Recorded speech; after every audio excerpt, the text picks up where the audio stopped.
Welcome back.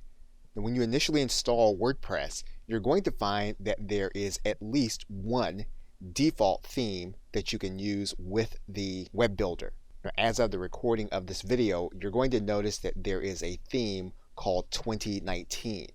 You're also going to see that there is a theme called 2017 and a theme called 2016.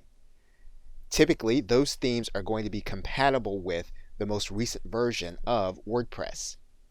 So if you don't want to look for additional themes, you can typically use the most recent version of default themes and activate it for your WordPress installation. Now, when you are upgrading WordPress to the new version, in this particular case, if we upgrade our WordPress to the Gutenberg Editor version, you'll find that there are going to be default themes that are older. And as of the recording of this video, some of these older themes that you're seeing on your screen, 2015, 2017, 2016, are all available in older versions. And if you update those versions, they'll then be compatible with the new editor. So in this case, what we'll do is we'll just click Update Now in each case.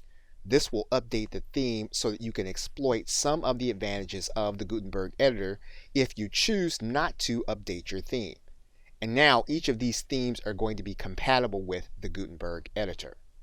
But even still, in most cases, it's going to be the easiest if you were to use the default theme that is most recent to the change. In this particular case, the one we're looking at is 2019, by activating it and then using it for your website or blogging purposes.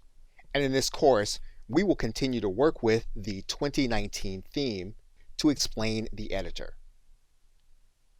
Okay, so with that, thanks, and I'll see you in another video.